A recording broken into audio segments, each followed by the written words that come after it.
I'm here at Westminster Abbey, ancient, beautiful, beautiful cathedral here in London. George Frederick Handel composed the anthems for the coronation of King George II. And one of those anthems, which is one of my favorite of all pieces, is Zadok the Priest, which I was fortunate enough to conduct recently.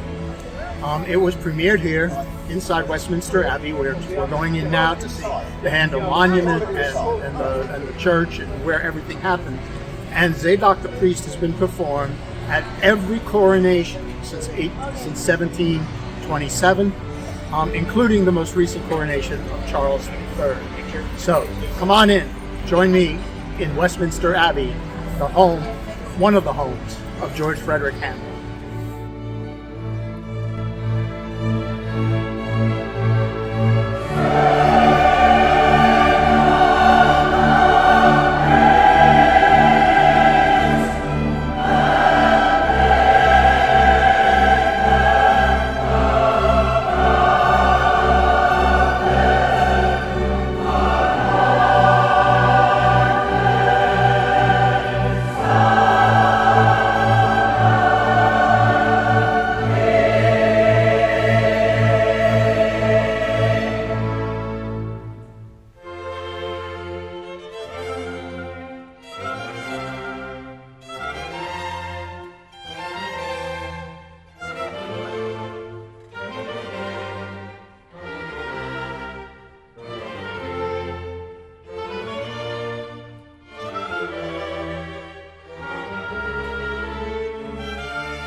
We're at St. George's Church, just off of Hanover Square, which is off to my right.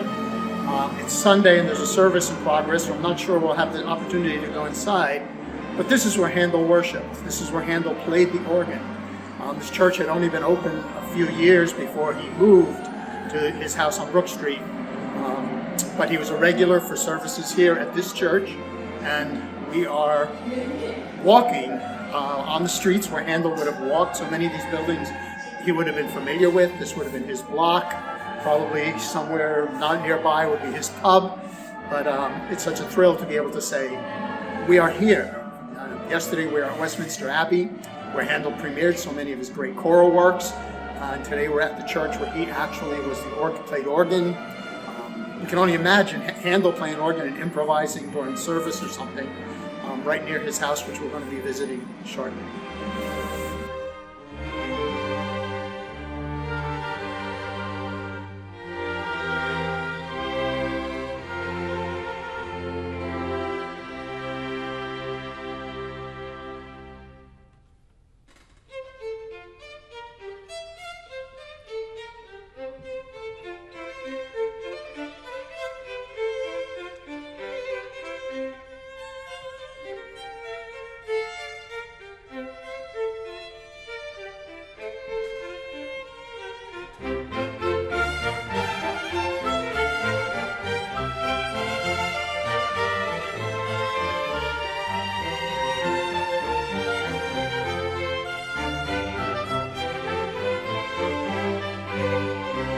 This is George Frederick Handel's house.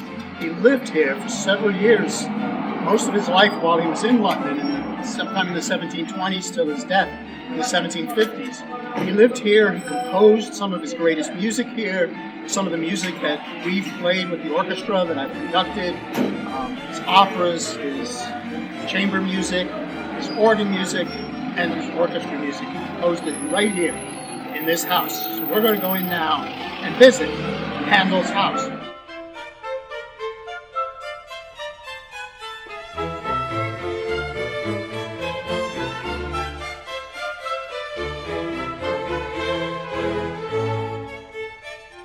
Well, we had to pause there for a moment. There's always somebody who walks by.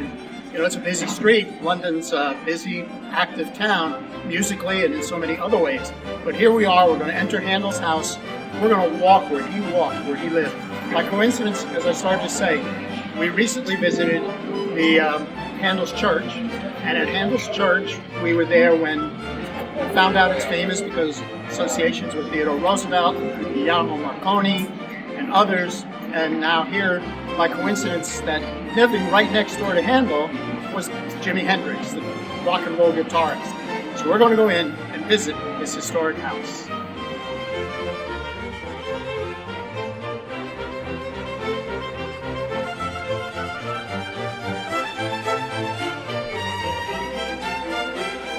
We're here in Handel's kitchen. Well, it's not Handel's kitchen, it's recreation of a typical 18th century kitchen. What I find interesting is the kitchen is in the basement. I guess that kind of makes sense. That's where you would store things. Would be better for storing and maybe better for cooking and all. But I find it interesting that Handel would have had his servants and his cook down here, and then everything would have to be brought upstairs for them to dine, and all his vegetables and stuff on fire. It's just pretty interesting to know that this is where Handel would have had all his food prepared. See the raging flames arise.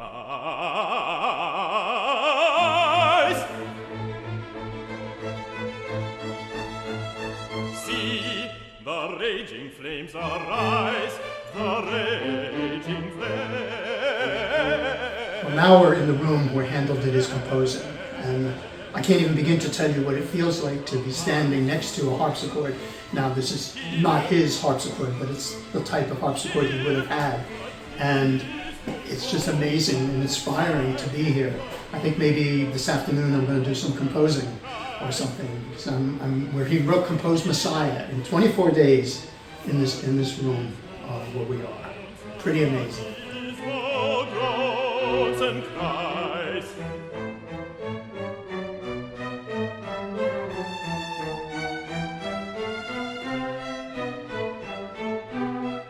Well, today we're going into St. Paul's Cathedral, right here in London. As you can probably tell, it's kind of a rainy, cloudy day. Handel wasn't that associated with St. Paul's. He did play the organ here at some time, and certainly it would have been a big part of his landscape while he was in London. And while the Messiah was not premiered here at St. Paul's, St. Paul's has had a long history with performances of Messiah, and Handel's organ performances. Handel certainly would have been familiar with the organ, maybe had a hand in picking the organist, but as we know, Handel went to St. George's Church on Hanover Square.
We're on the Thames, obviously, and we're going to take a cruise up the Thames.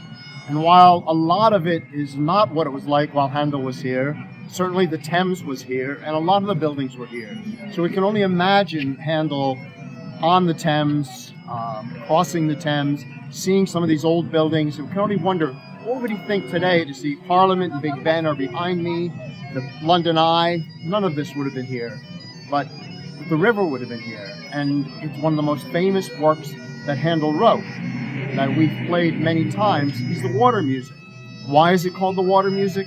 Because it was premiered for George I when he became King of England, and it was performed on barges on the Thames. So we're going to cruise up the Thames, where Handel had his water music premiered, and of course the Tower of London, St. Paul's, all of those would have been so familiar in his time, along with the new that he would only wonder at.